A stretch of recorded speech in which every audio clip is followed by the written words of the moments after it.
Hey everyone, welcome back to my channel. It's Dr. Alessandro, and in today's video I'm going to be describing an impression technique that I've developed over some time, and it is called the Bartoletti two-step impression technique. Now, it may even be really a 2.5 step, to be quite honest. So I'll describe that in detail as you'll see in the video.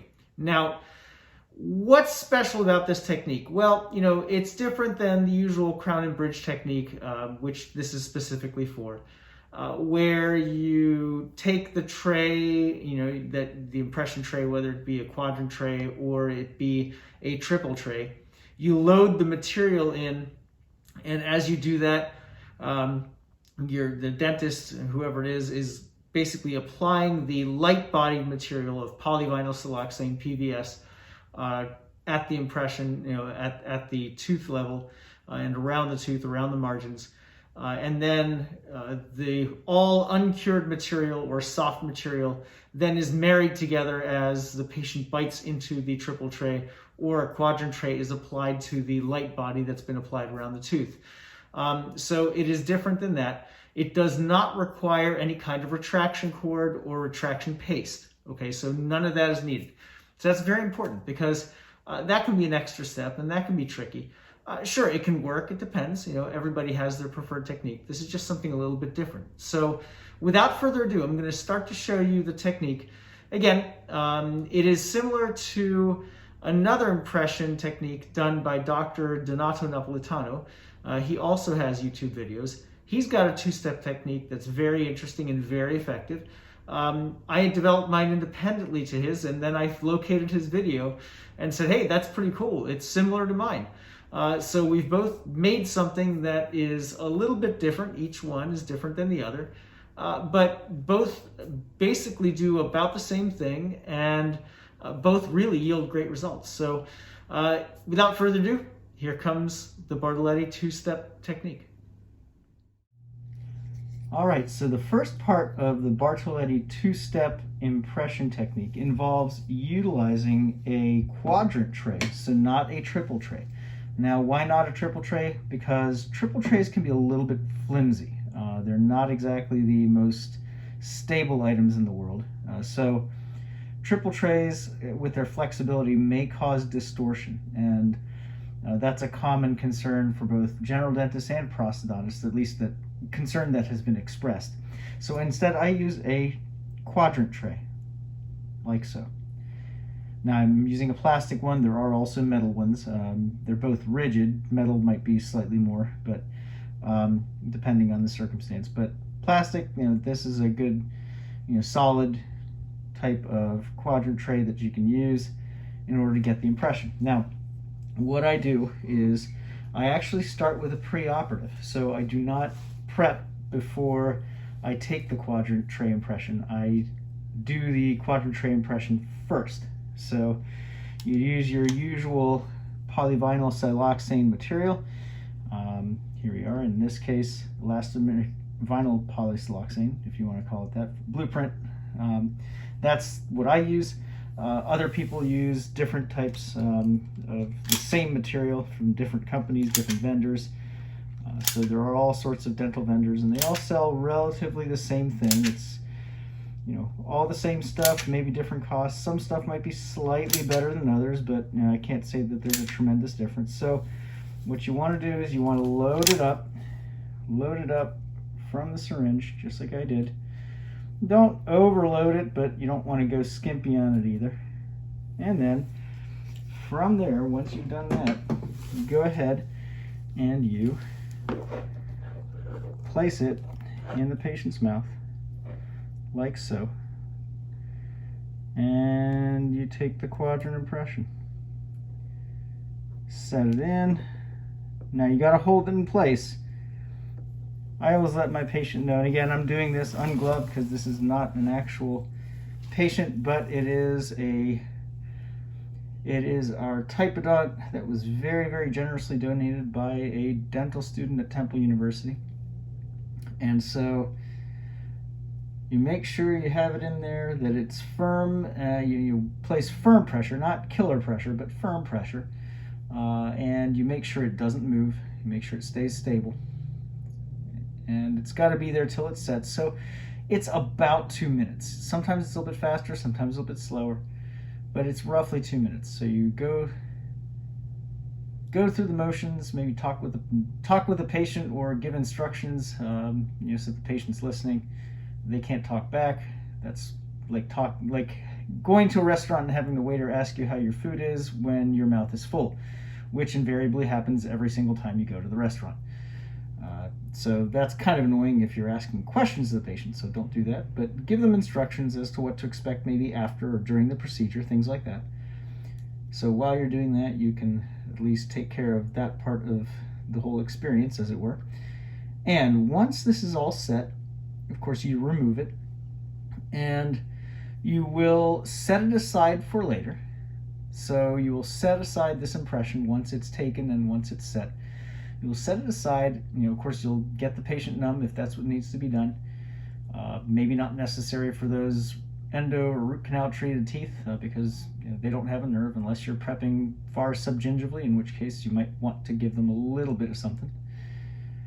So you do this, and then you'll set it aside, and in a few moments I'll show you the other thing that you'll do prior to taking the final impression, because there is one more step before taking the final impression that you will need to do with the Bartoletti 2-step. So you can almost call it a 2.5 or 3-step if you want to call it that. It's not much of a step. It takes maybe 10 to 15 seconds, but it is an integral part of the whole experience. So part of what you're going to do after this sets is you're going to be actually cutting notches. So you're going to cut a couple of notches in different spots. Now you don't have to go crazy, and I'll show you. You don't have to go crazy and cut a notch in 10 different places. But these notches are critical to the success of the impression. All right, so this is step 2 of the Bartoletti 2-step. And as you can see, we have our impression, which we have taken and we scored those holes. So now what we're going to do is the first step, before you even take the impression, make sure you've got the right material, of course. So here we're using the fast set light body, which is green in color, and you got the right tip on as well. The most important thing is to, of course, kindly ask your assistant to go ahead and dry the tooth, and then first of all, you try this tray back in. It's really important to make sure you know exactly where you're going to be putting your impression tray. So you got to line things up properly, make sure it seats, and it's seating. So make sure everything seats the way it should. And as long as it's seating the way it should, then what you do, you've done your trial run, you'll dry the tray off. So you'll dry the tray off again, and make sure everything is dry, everything's clean. You'll make sure your assistant dries off the tooth that's in question, the prepared tooth. In this case, tooth number 30 is dried off and ready to go. And then once that's the case, here's what I do. So once that's the case, I will take your light body, as you can see, and I will pipe it into the area of the prep, like so. I will fill it pretty much entirely, so I'll be filling all of this. Once it's full, as you can see, I actually do kind of draw a little bit off to one side and a little bit off to the other, so I do that just as Dr. Napolitano does in his. Then I take this, once with the mouth open, of course, the assistant's helping with this. So once that's done, I go ahead and I pipe a bead all the way around the prep.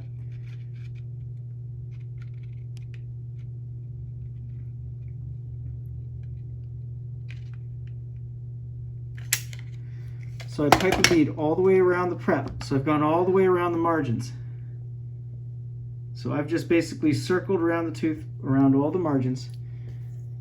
Then, once that's done, I go ahead and I seat the tray again, just like before. You seat the tray with firm pressure. So you seat the tray with firm pressure. Of course, in a patient's mouth, it would be with gloves on, but this is our type it on. So you seat the tray with firm pressure and you hold it in place, firm pressure, for about the 2 minutes that it should set. So you hold it for about 2 minutes while the material is setting.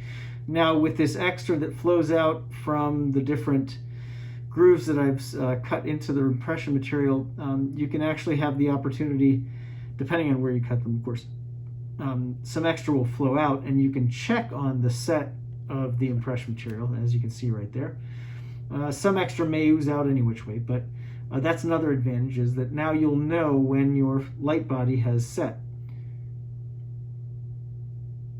So once the light body ultimately sets, which it will, we're going to give it some time because this is not a warm mouth, it is simply a plastic mouth here. So once it has set, then you can go ahead and at that point you remove the tray, and let's see where we are.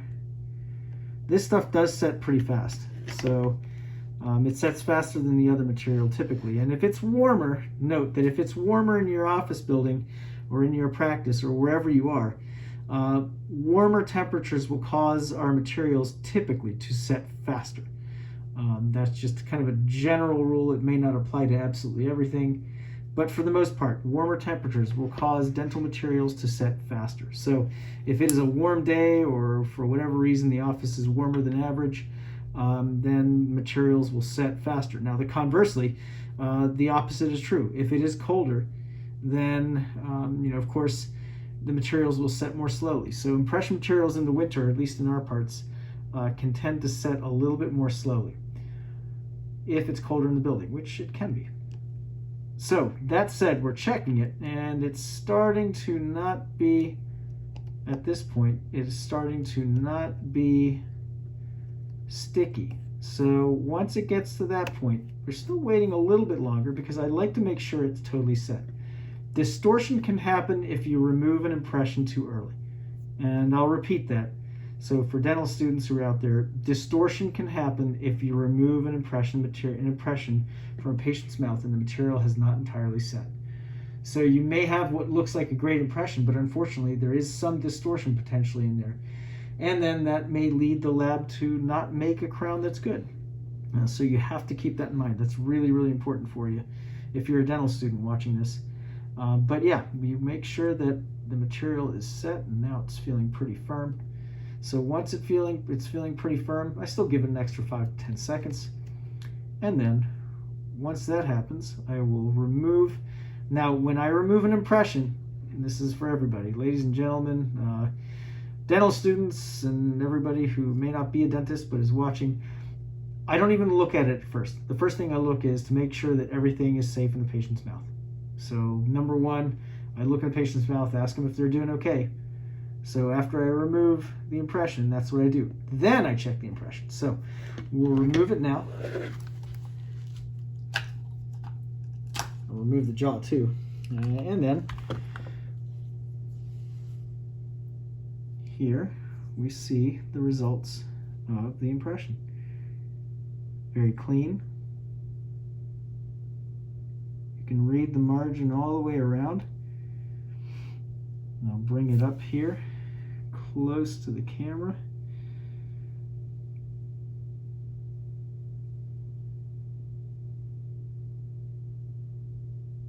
And further away.